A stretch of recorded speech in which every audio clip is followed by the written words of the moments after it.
right, we're going to jump into our teaching today. We're still in the book of John. I'm going to be reading from John chapter 10. Feel free to go along with me. It should be on the screens behind me as well, but we're going to be starting John chapter 10, starting in verse 11. And here's what it says. I am the good shepherd. The good shepherd lays down his life for the sheep. The hired hand, since he is not the shepherd and doesn't own the sheep, leaves them and runs away when he sees a wolf coming. The wolf then snatches and scatters them. This happens because he is a hired hand and does not care about the sheep. I am the good shepherd.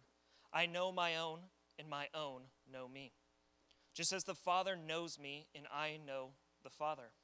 I lay down my life for the sheep, but I have other sheep that are not from this sheep pen, and I must bring them also, and they will listen to my voice.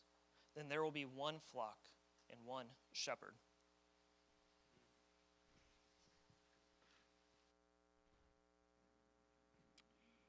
All right. I think I'm off mute. So we're gonna start today by playing a little game. If we haven't met yet, my name is Kyle. I'm the lead pastor of Generations. And you're actually, I say game, you're going to help me with something as we get started here. We're going to make a meal together. In my version of it, it's going to be like the perfect meal, but we'll figure that out as it goes. So here's what we're going to do. Let's start by picking a choice of entree. And here's the three options. We're going to do pulled pork, burgers, or pulled chicken. So we can put all your different kinds of barbecue sauce on those. Write one down. Think of it in your head which one you would choose. Or you want a pulled pork sandwich, some burgers, or some chicken. All right, let's go. Let's pick a side now. Side we're gonna do choose between corn on the cob, baked potatoes, chips, or Brussels sprouts. There we go. All right. Now you got to choose two. So two of the four. So you've got your entree, you got your main, you got two sides. Okay, let's get one little fruit in here. We got some vegetables. So you got to choose between strawberries or pineapple. Fresh strawberries or pineapple. You got to choose one. All right. How's that meal coming along? And then here we'll go. We'll do one dessert. Okay. For you, you can have a popsicle, thinking about been hot out lately. Ice cream, make it your favorite. I don't care what the flavor is, but I'll let you choose which ice cream, but you can have popsicle, ice cream, or cheesecake. So one of those three. All right, how did your meal come together? So you got an entree, we got a couple sides, we got a fruit and some dessert. I hope that you pick something good. I know that in all those cases, I would have been fine with about anything except for the pineapple. Hot take, yeah, there we go. No pun intended, Anyways. What I just did with you all is something called choice architecture.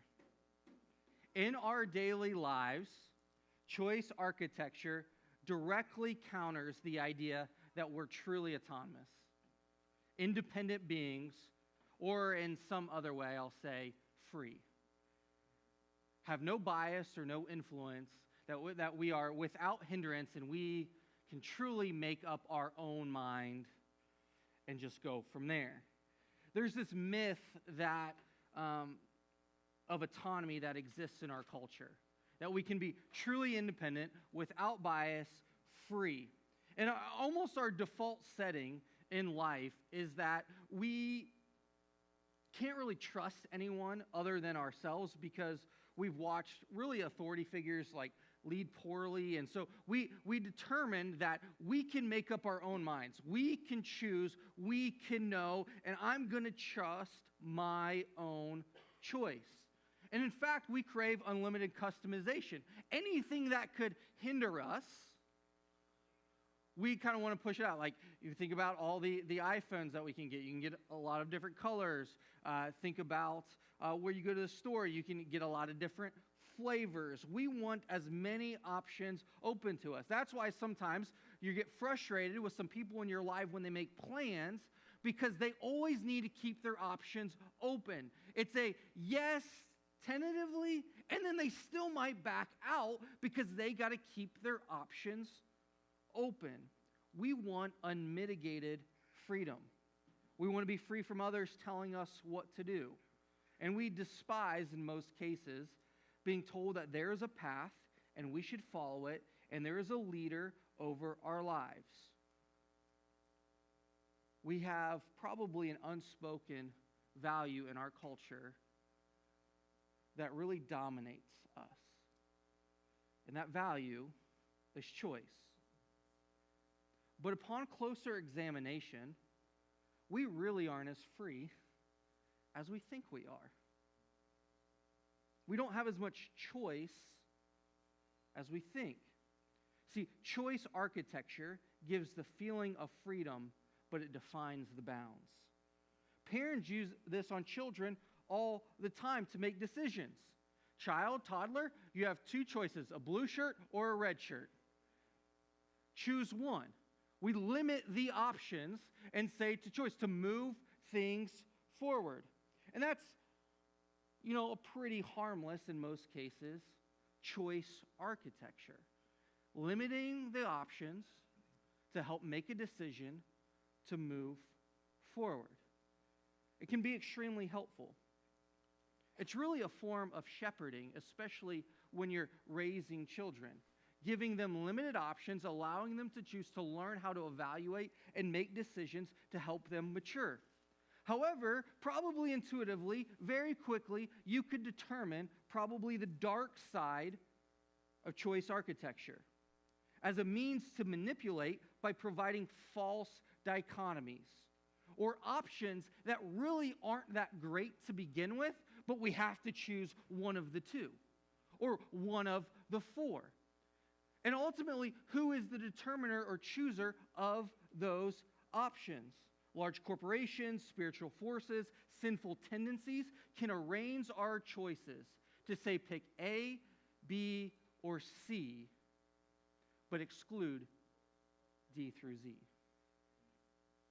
The world shepherds us in a way of consumerism and cynicism and shallowness or doubt. And we think we're oftentimes only given a few options. And so what we do is we try to make the best of the options given to us. But it's the options ultimately that are usually devoid of a true eternal good. And we reduce ourselves and our choices to the best of ultimately, in many cases, bad options. And whether we're shepherded in the way of consumerism, cynicism, the shallowness, they almost always lead to death. Because you got to look out for yourself. Look out for your good. And make up your mind as you go. And the question can be is, can we avoid these influences? Or maybe can we avoid leadership altogether? Someone kind of giving us a direction and saying that there is a good destination that we should be traveling towards. Can we truly be free and be removed from all the options? Thousands of years and many debates have discussed this notion. Maybe in school you read Hobbes, Rousseau, or others. They've philosophized around the idea that people could be free from any form of leadership, from any sort of choice architecture. But the continuous answer is no. Because what ultimately leads us is our own desires. And desires become our masters and then create conflict. And in order for us to truly thrive, we have to have some sort of leadership that prevents us from dissolving into mass chaos and violence. We have to have someone stand the gap to give us a direction, or else we give over to our own desires. And this is a long-standing biblical principle. In fact, the prophet Isaiah is informed by God and shares this in the midst of when this people group, Israel, is basically dissolving into chaos, where they've become slaves to their own desires. And this is what it says in Isaiah chapter 3. It says, observe this, the Lord God of hosts is about to remove from Jerusalem and from Judah every kind of security. The entire supply of bread and water, the hero, the warrior, the judge, the prophet, the fortune teller, and elder, the commander of the 50 and the dignitary, the counselor, the cunning magician, the necromancer. I will make use their leaders, and the unstable will govern them. The people will oppress one another, man against man, neighbor against neighbor. The youth will act arrogantly towards the elder, and the worthless towards the honorable. A man will even seize his brother in his father's house, saying, you have a cloak, you be our leader. This heap of rubble will be under your control. Left to our own devices, to our own version of what we think is right and wrong, will ultimately lead to utter chaos and ruin. We need leaders. But society devolves and ultimately dissolves when leaders appointed by God don't lead well. This is no different for the Israelites in the Bible. If you're unfamiliar with the biblical story, let me give you a quick recap. God creates everything, and it's good. And the people are with God, and they are then deceived. They take right and wrong into their own hands and do what's right in their own eyes. They seize autonomy. They seek to be free without any sort of restriction. And the relationship with God ultimately fractures. And it gets compounded again and again. But God doesn't leave his creation into a rubbled heap or mess. He purposefully acts. His faithful love pursues people, and he cultivates and creates this family to represent himself in the midst of the earth and almost recreate a society under his rule and his reign to say, this is the kind of character that I have to represent himself to the world as it once was and was good. But even in the midst of this creation of this family, death and chaos and deterioration ensue. Because God says he will function as their shepherd and appoint under-shepherds to lead as the family grow. But these under-shepherds do what's right in their own eyes. They manipulate the choice architecture to false dichotomies and false options that fall outside God's will and his way. And so while this family has been given this divine mission to represent God to the world, they fail again and again. And so these under-shepherds, or as I like to call them oftentimes mid-level management, get worse and worse because they start making up things as they are going. Yet in the midst of their failure, God keeps his promises by sending Jesus as the promised rescuer to address this mid-level management in a way that's both corrective, it coaches, it pleads, and then also pursues the people.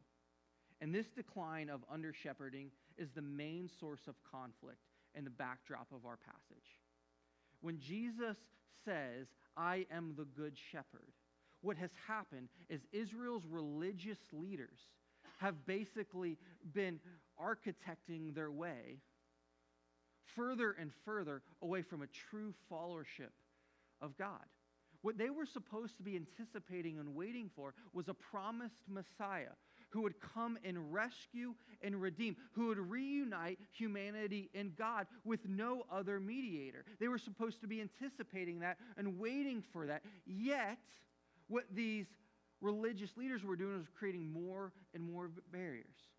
The song was saying that, the veil is torn. What they were in many ways doing is leaving the veil up, and it hadn't been torn yet because Jesus hadn't come, but they were to expect the one who would come and do that. But they were also building more and more walls, creating more and more rules and options to go along with it. And what happens in chapter 9 of John is there's this man who's been born blind and has become a beggar. And Jesus comes in and heals him.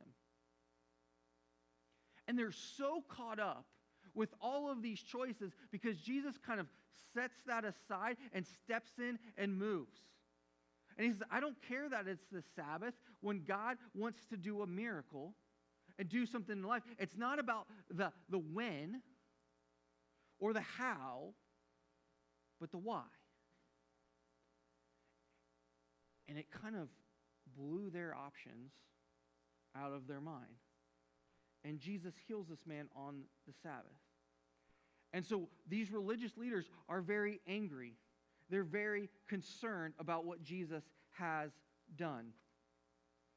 And so what we see here in John chapter 9 is they are looking and saying that an external reality is the cause of something, or denotes an internal reality.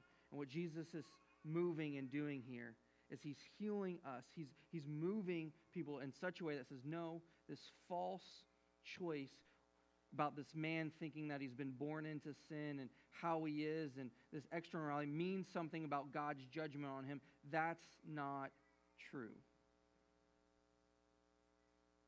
The God of the universe, the good shepherd of Israel, cares for this man. And to display that, Jesus chooses to heal. And then he goes into this analogy of the shepherding. And again, sometimes because we're not an agrarian culture or mindset, it feels kind of weird. But intuitively, they would have known what a shepherd was. The long days, the long nights, the risk, the courage that it would take at times to face threats, and also the need for shepherds, because sheep were used for sacrifices, for provision. Like they needed their shepherds. They were a valuable part of community life and religious life. And so what Jesus says in chapter 10, verses 1 through 5, let me read this again for us. It says, I assure you, anyone who doesn't enter the sheep pen by the door, but climbs in some other ways, is a thief and a robber. The one who enters by the door is the shepherd of the sheep. The doorkeeper opens it for him, and the sheep hear his voice.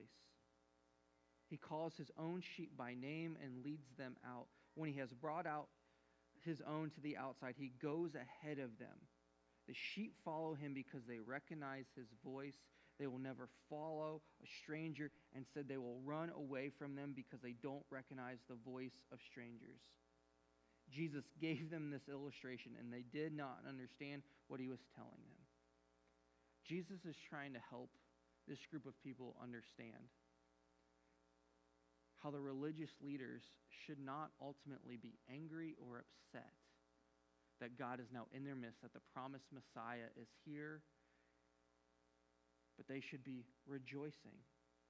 And that those who truly recognize who Jesus is and what he is about will follow him. And our world is filled with competing voices. And the promise here is that you can know and respond to Jesus' voice. And if you struggle to hear Jesus' voice, you may have to turn the volume down on other voices. But that you can also differentiate between Jesus' voice and other voices. He calls his sheep by name. To say again, as I said it last week, Jesus knows your name. He knows you and your story, your background, your upbringing, the hang-ups, the difficulties, the things that when you think about the options in your life, he knows your yeah, buts. What about? Or have you accounted for? He sees that and invites you and says, I know you. And Jesus invites you to follow him. And he's not going to shame you into following. He's not going to general you into following. He's not going to exploit your deficit for affirmation into following. He's not going to give you a nickname or use sarcasm to get you to follow him.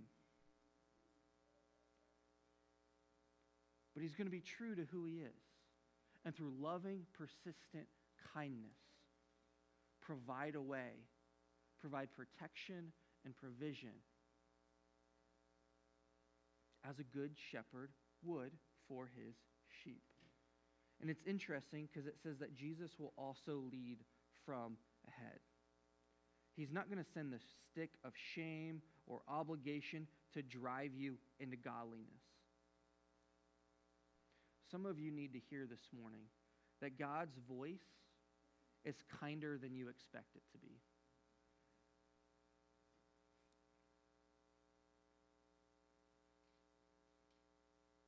His authority is not domineering. It's not a weapon of harm.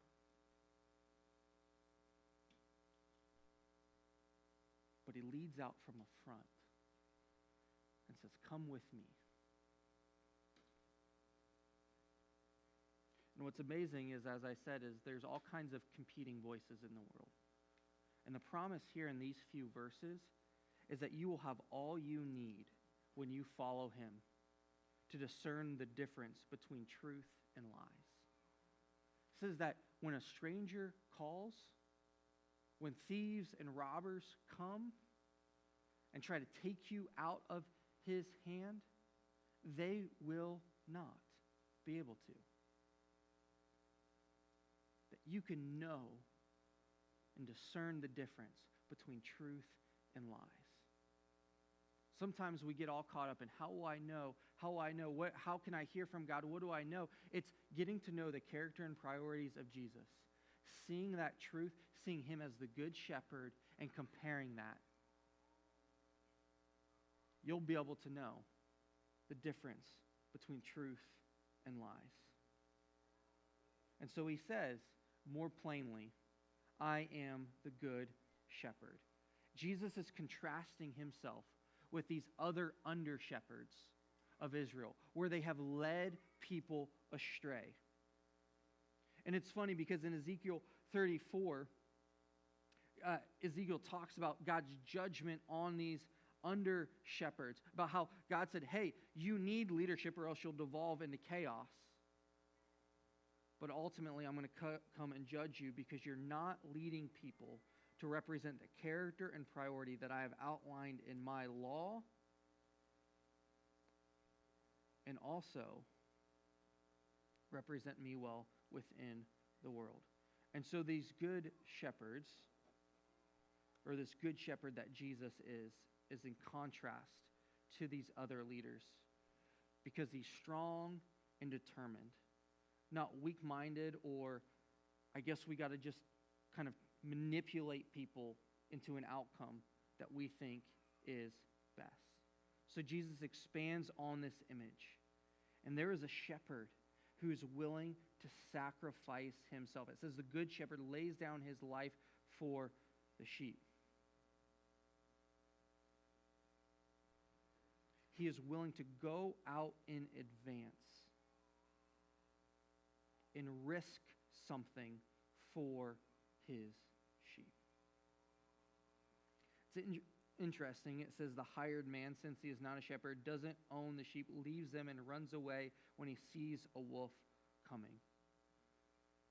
A good shepherd knows there's going to be danger out there, that there are going to be things that attack and try to take away his sheep.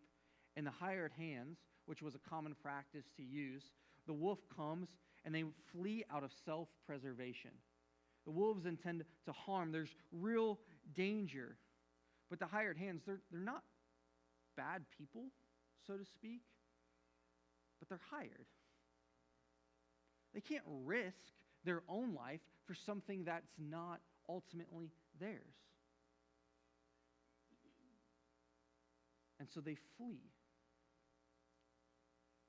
when wolves come. But the shepherd does not flee. He stands his ground. He protects. He provides. He ultimately cares about the sheep. As we think about leadership of our church and even society, a good shepherd, someone who is helping people grow to love and good works, to prosper, for maturity, are those who stand the gap, who don't flee when times get tough. And ultimately, Jesus here mentions other pens. He's talking to this nation of Israel and says, hey, the sheep out of this group who are supposed to be expecting the Messiah will know me, know my name. But there's this other pen. And this purpose is expanded from all of Israel to all people. So the original focus of Jesus is to wake up the Jewish people that their Messiah had come. But he says this message, this provision of what the shepherd will do isn't going to be limited to just the Jewish people, but be expanded to all people. When he says there are other pens, he's talking about, quote unquote, the Gentiles, which just means people who are not Jewish. See, Jesus has provided a way for you to come into his flock. And it seems like a strange thing when we're not an agrarian society. But let me say it in a way that I think us around generations may be a little more familiar. He's adopted you into his family. He's not lead you as an orphan to fend for yourself, to figure it out. He's given you a new name, a new family, and a new purpose. He says, you matter to me. And I'm not going to let maybe your story, your background, what system of belief that you grew up in or currently ascribe to be a limiting factor in helping you experience life. And so he seeks out people and provides a way from those of us who are outside Jewish heritage to follow the one true and living God. And the purpose of his sacrifice is he can lay down his life and he can take it up again. He is willing to do it. And the question we start to ask, if Jesus really is the good shepherd, is, will you imitate the good shepherd? We all have shepherds in our lives. And we must increasingly become aware of which ones lead us to become more like the good shepherds in our everyday lives.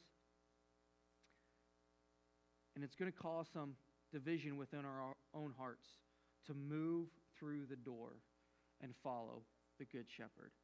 There are all kinds of voices, as I've said, that want to speak and cause and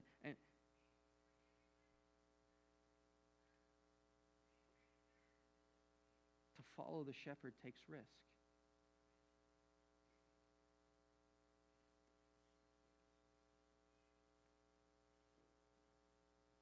We must increasingly become aware of what shepherds lead us to become more like the good shepherds in our everyday lives. Oftentimes we reduce this to the church because we're spiritual. We say shepherding only applies to the church, and having good leaders which function as shepherds is certainly important to the church. It absolutely does apply. However, each and every one of you has a domain of life that you're responsible for. You have a job. Maybe you're a parent. Maybe you have a neighborhood. You have a domain of life of things and people under your care. And may we imitate the good shepherd in this domain. And we always begin that imitation by remembering that we are sheep first. We have to go through the door and follow the good shepherd's voice. Thieves don't go through the door. It's only the shepherd and the hired hands. And whenever we lead people, we have to ask, am I following Jesus first? Or am I following myself? Am I following Jesus first myself so that I can lead others well? Am I trying to choice architect people to the outcomes I want? Or am I following? Are my motives and my theology coming first from Jesus? Or are they coming from the pen that I grew up in? This is the downfall of so many. They start with Jesus and then migrate to themselves through other motives and other means. That's the pitfall of the religious leaders in Jesus' day. They started with the laws and God's goodness and representing him, but then their motives got turned. Then over time, we also need to shift from a hired hand mentality to an under-shepherding mentality. Again, the hired hands aren't bad people. They are hired hands for a wage. They are known and chosen by the shepherd. However, when the wolf comes, they flee because they cannot take risks. They are authorized by the shepherd, but they don't really know the sheep.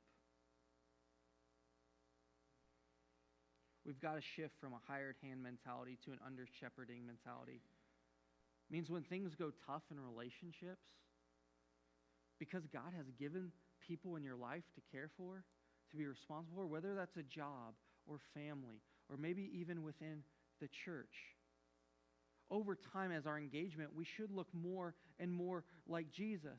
But when the wolf, quote unquote, comes, things get challenging. And it's easier to really think about, well, if engagement or representing Jesus was more like a 9-to-5 job and I could clock in and clock out, it would certainly be easier. We like it when there are clear lines in our life in this way because we can leave when the going gets tough. But the shepherd never leaves.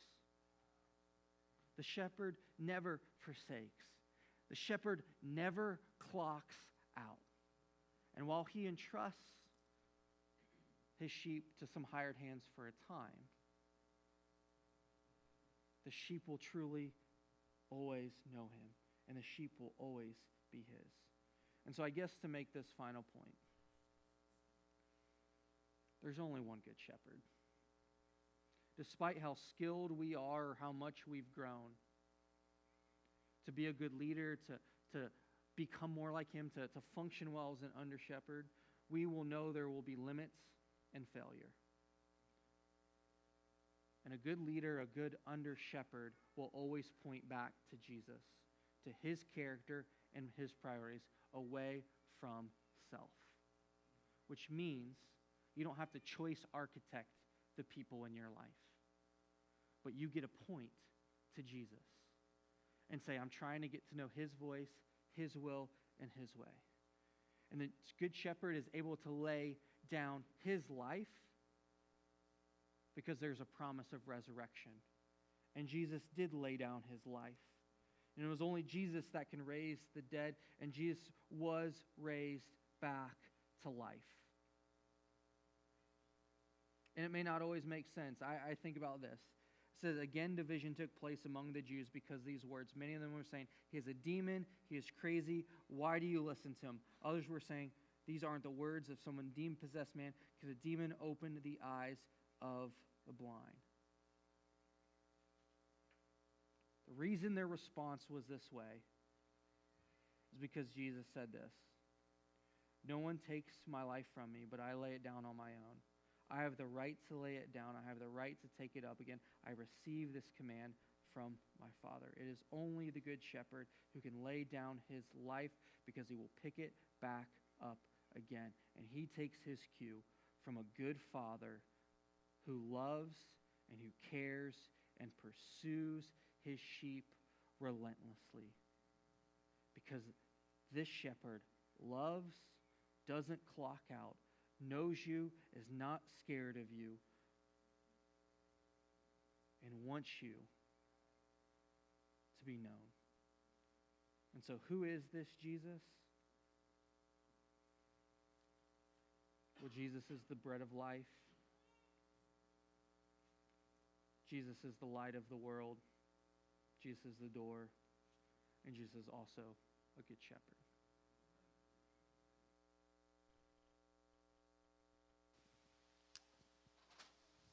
Awesome.